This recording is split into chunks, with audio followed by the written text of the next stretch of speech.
Raúl fabrica las bicicletas blanquiceleste en la República Argentina. Chanli produce en China las bicicletas blanquirrojas. Las bicicletas chinas son más baratas que las argentinas, porque en China se producen millones de bicicletas, lo que permite reducir los costos de cada una. Y además, los salarios de los chinos son menores que los argentinos. Por lo tanto, en Argentina se venden muchas más bicicletas chinas que nacionales. Pero, ¿qué ocurriría si el Estado argentino estableciera un impuesto a las bicicletas que vienen de afuera, es decir, un arancel a las importaciones de bicicletas?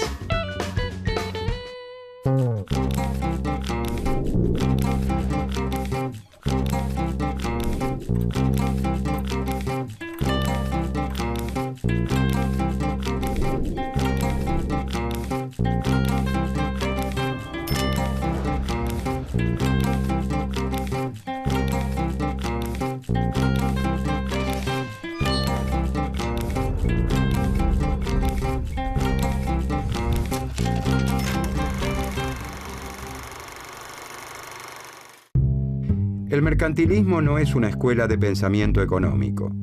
Es un conjunto de propuestas económicas desarticuladas entre sí que se formulan en distintos países y en distintos momentos a lo largo de 3 siglos y que, por lo tanto, van evolucionando con el tiempo.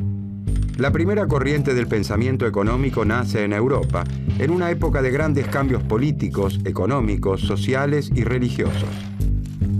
El Renacimiento coloca al hombre en el centro del universo. Con la Reforma Protestante se justifica el individualismo, el afán de lucro. El ahorro y la vida austera propician la acumulación de riquezas. Estos cambios van socavando poco a poco el mundo feudal. El mercantilismo, como corriente del pensamiento económico, rompe con los moldes morales y religiosos que eran moneda corriente en la Edad Media. La economía abandona el ámbito de la moral para situarse en el de la política. Los mercantilistas son grandes mercaderes autodidactas, miembros de la corte o funcionarios de las compañías de comercio coloniales con preocupaciones eminentemente prácticas. Su principal interés es dilucidar cómo aumentar el poderío y bienestar del reino. Y el aumento en el poderío del reino depende de que crezcan las ganancias de los capitalistas comerciales, aseguran.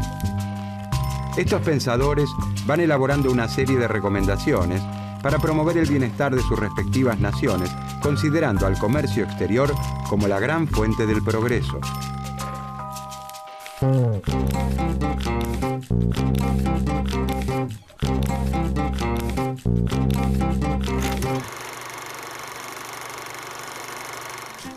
A partir del siglo XI, la actividad agrícola en Europa florece. Ciertos avances en las técnicas de producción y la incorporación de nuevas extensiones de tierras provocan el crecimiento de la producción de cereales. Ese aumento en la producción provoca la generación de un excedente permanente. Es decir, la producción comienza a superar de modo permanente el consumo de la población. Ese excedente comienza a comercializarse en el mercado. Los señores feudales se enriquecen y con esa riqueza compran bienes de lujo de Oriente, especias, sedas, tinturas. Los mercaderes son viajantes de la Edad Media que traen los más variados productos. Vendedores ambulantes que se arriesgan a las travesías más audaces en busca de especias como el azafrán o el clavo de olor. Los mercaderes compran barato y venden muy caro. Comienzan a obtener abultadas diferencias de la reventa, una ganancia comercial. Aparecen las grandes compañías comerciales. Los capitalistas comerciales se enriquecen y son cada vez más poderosos. Se van constituyendo como clase social, la burguesía. Los artesanos comienzan a recibir encargos de los mercaderes. Las duras disposiciones de los gremios también se debilitan cuando se incorpora la mano de obra rural a la producción industrial. Los agricultores, eternamente ignorados por los gremios, tejen libremente alianzas con los mercaderes. Los mercaderes o capitalistas comerciales ponen en contacto a los productores de determinados bienes, la oferta, y a los que quieren adquirir esos bienes, la demanda.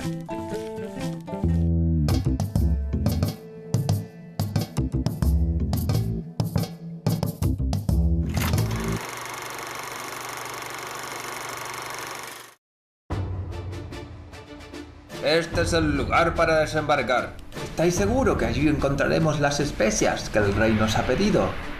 No lo sé, pero debemos intentarlo por el bien de todos. Además, tenemos que llegar a esas costas antes que los holandeses.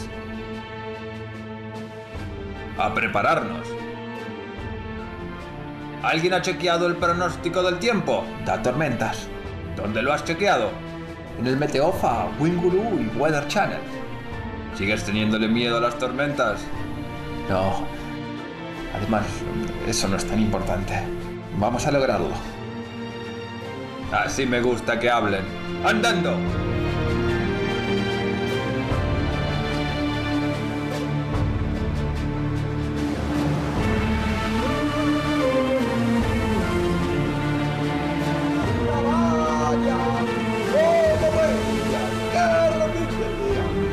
¡Llamar a otro elefante!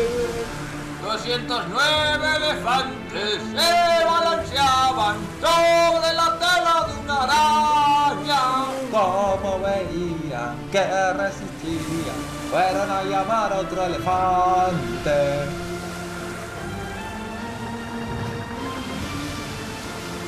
Ya falta poco. ¡Capitán! ¡No aguanto más! ¡Necesito ir al baño! ¡Urgente! ¡Siga remando, marinero! Piensa en todas las cosas que pueda comprar. Será un hombre respetado y rico. Quizás almuerce con Mirta Legrand. Y mujeres. Todas las mujeres que siempre quiso. Y los favores del rey.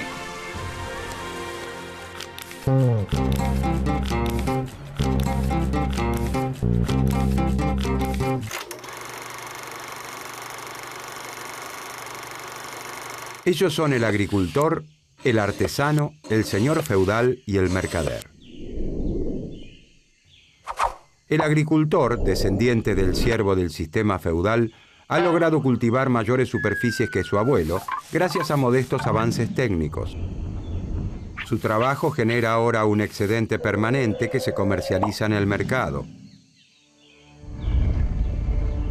El señor feudal, al igual que sus ancestros, sigue siendo el amo de sus dominios.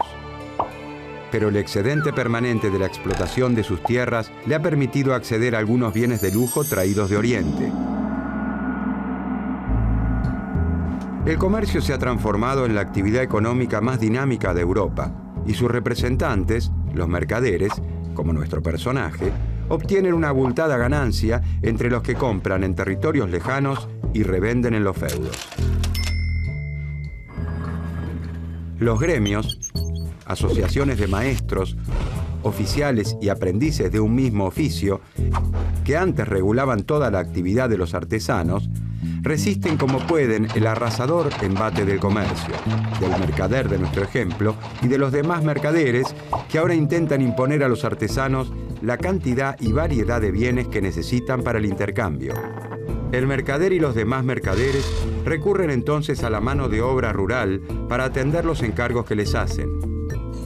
La mujer del agricultor, sus hijas y otras vecinas del campo comienzan a tejer algunas prendas que el mercader vende en otros mercados.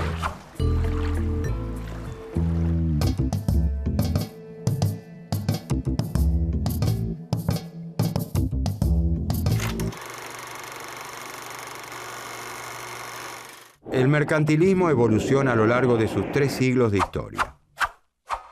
Una de las primeras corrientes fue el metalismo español. Para ese tiempo, la prosperidad de un estado se mide en oro y plata. Los estados europeos viven en guerra y sus arcas se desangran en las retribuciones a los mercenarios que integran sus ejércitos. Es necesario atesorar riquezas, pero las maneras de obtener metales preciosos no son iguales en todas las latitudes.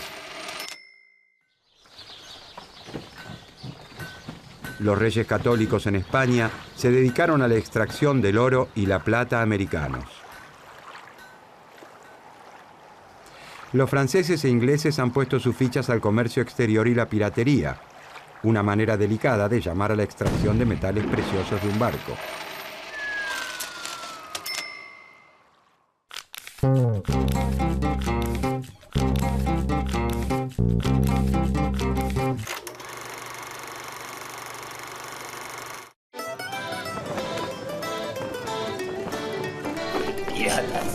Piratas, somos piratas. Navegamos por los mares, asaltando en todas partes. ¿Qué es eso? Parece un barco. ¡Capitán! ¡Barco a la vista! ¿Barco? ¿A dónde? ¿A dónde? No veo. Ahora sí. ¿Un barco? ¿No, papá? ¿No, papá? ¡Un barco francés! Ay, el rey Enrique se pondrá muy contento y sus arcas más aún. ¡Ataquemos por Inglaterra!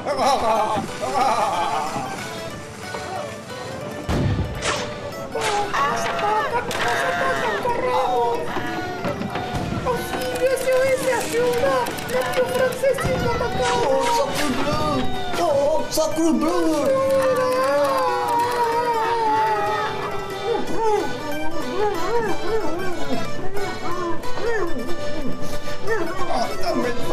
¡Dame todo! Ahora sí.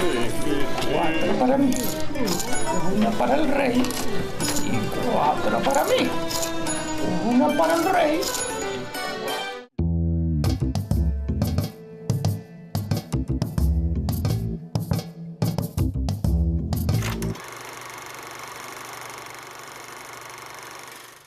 A principios del siglo XVII se comienza a alentar en Francia la producción local de manufacturas reales, productos de lujo como tapices, cristales o porcelanas. Son bienes muy requeridos por las monarquías y las clases altas que buscan parecérseles.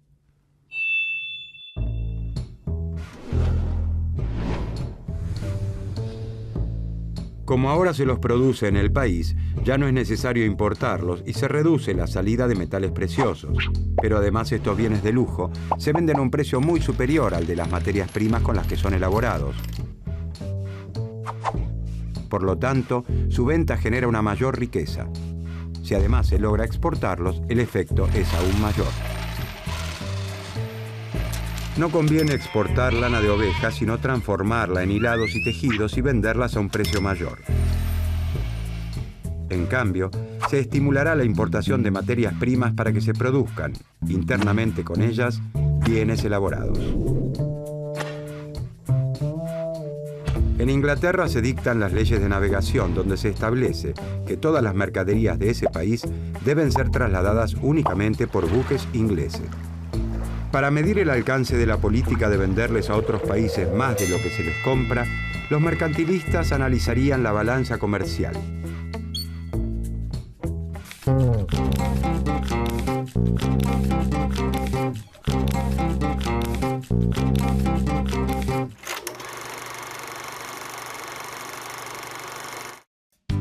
La balanza comercial es la diferencia entre las exportaciones y las importaciones de un país en un periodo determinado de tiempo. Si las exportaciones son superiores a las importaciones, esto es, si se le vende a otro país más de lo que se le compra, ingresa más oro del que sale y por lo tanto el reino se enriquece.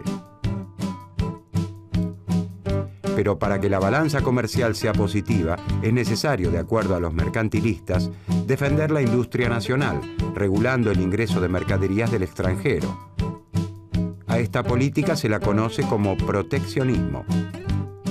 Se entiende por proteccionismo la defensa de la producción nacional y la regulación del ingreso de mercancías. El proteccionismo busca reducir las compras a través de la sustitución de importaciones de bienes elaborados. Como vimos, la producción local de bienes, como en el caso de las manufacturas reales o la aplicación de aranceles a la importación, desalientan las compras del exterior.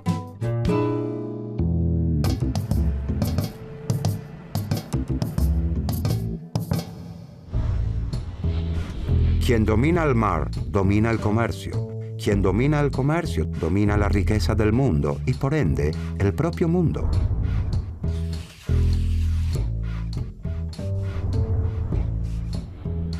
Es necesario restablecer o crear todas las industrias, incluso las de lujo, organizar a los productores y a los comerciantes en corporaciones, desarrollar a las colonias y atarlas comercialmente a Francia.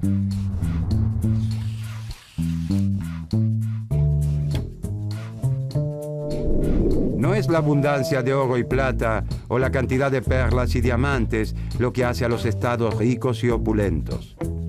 Es la consecución de los bienes necesarios para la vida.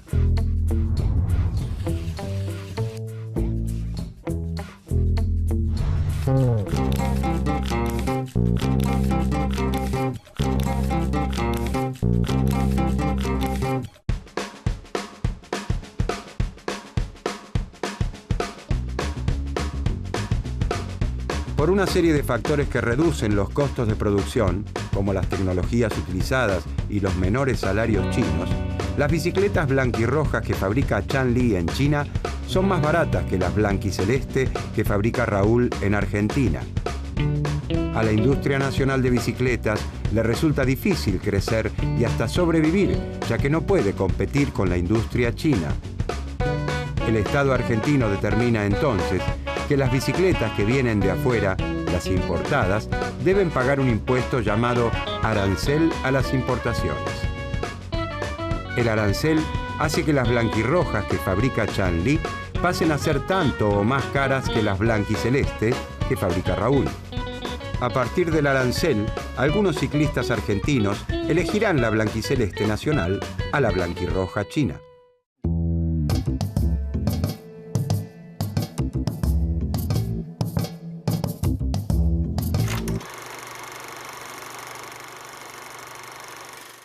Los capitalistas comerciales se han vuelto cada vez más poderosos al incorporar nuevos mercados y les empieza a molestar que los señores feudales establezcan sus propias reglas en cada feudo. Por eso, comienzan a propiciar la unificación de los mercados. Por otro lado, algunos señores feudales han incorporado a sus dominios extensos territorios. La unificación política de esos dominios da origen a verdaderos estados modernos que se organizan en forma de monarquías. La monarquía es una forma de gobierno donde el poder supremo corresponde con carácter vitalicio a un monarca o rey. Los capitalistas comerciales comienzan a hacerle la corte al rey, hasta convencerlo de la necesidad de fortalecer a los incipientes estados nacionales. Para fortalecer a los estados nacionales como territorios unidos y delimitados, el rey deberá debilitar a los feudos para que se subordinen a su poder. También deberá sostener poderosos ejércitos, controlar mercados y desarrollar el comercio exterior con nuevas rutas comerciales como la que aventuró a Cristóbal Colón a llegar a las Indias.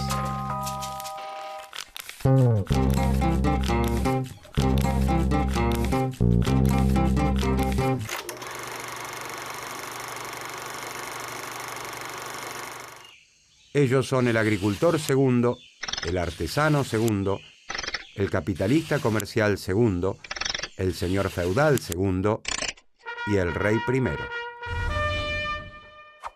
El señor feudal segundo, a diferencia de su tatarabuelo, ya no es amo de todos sus dominios. En su afán expansionista, los señores feudales se han visto en la necesidad de unirse. Esa unión ha sembrado la semilla de los estados modernos, donde el señor feudal segundo y sus colegas, para unificar el poder, han tenido que subordinarse a la autoridad de un rey. Aparecen la Francia de Luis XI, la España de los Reyes Católicos, la Inglaterra de Enrique VIII y la monarquía de nuestro rey.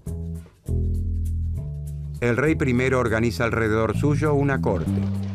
Se rodea de ministros y consejeros que tienen conocimiento de disciplinas diversas. En general, el consejo es siempre el mismo. Hay que declararle la guerra a los vecinos para controlar los mercados y hacerse de oro. Pero mantener ejércitos es muy costoso. El rey primero aumenta los impuestos y solicita préstamos a los capitalistas comerciales, como el capitalista segundo, que han salido a flote con las exorbitantes ganancias de sus compañías navieras. El capitalista segundo ha convencido al rey primero que si prosperan sus actividades por el mundo, mayores ingresos entrarán al Estado. Pero que el Estado además debería intervenir en la economía nacional, prohibiendo la salida de materias primas, regulando la navegación. La actividad del artesano segundo ya no está férreamente regulada por su gremio, pero debe cumplir con las duras exigencias de los mercaderes. El agricultor segundo y su familia trabajan a destajo según el encargo de los mercaderes. Las jornadas de trabajo son extenuantes y ni siquiera puede garantizar la subsistencia, que sus ancestros gozaban con mucho menos esfuerzo.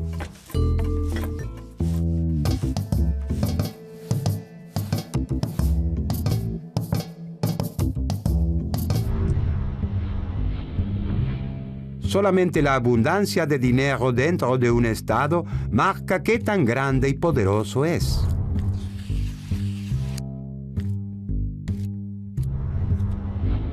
En todas las cosas debemos de tratar de sacar todas las ventajas posibles, ya se trate de cosas naturales o artificiales.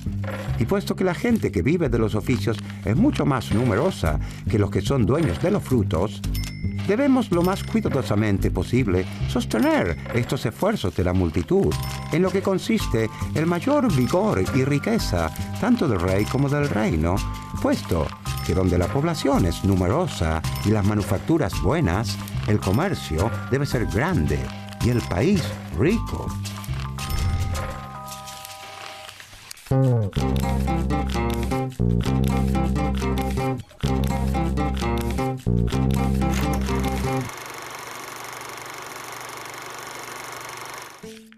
El mercantilismo no fue una escuela de pensamiento económico, sino un conjunto de propuestas económicas que fueron evolucionando a lo largo de 3 siglos de historia.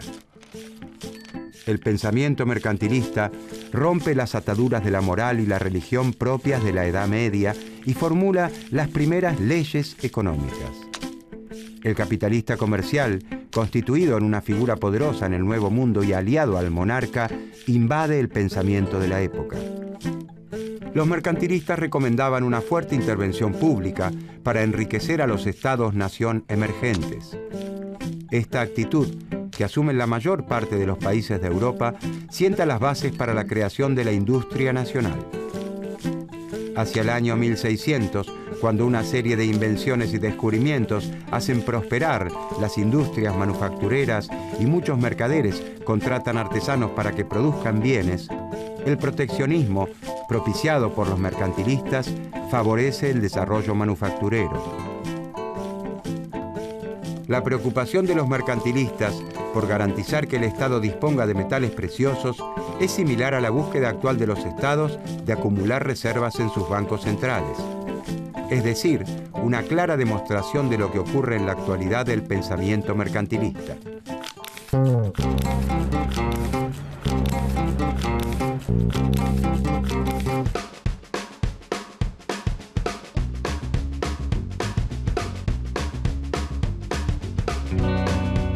Al cobrar aranceles a las bicicletas importadas, como las blanquirrojas de Chanly, el Estado está protegiendo a las fábricas de bicicletas blanquiceleste de Raúl.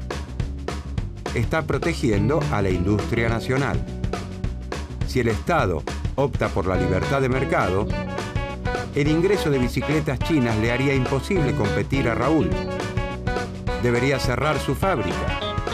Si la fábrica de Raúl cerrara, caería la producción, el empleo y la riqueza nacional.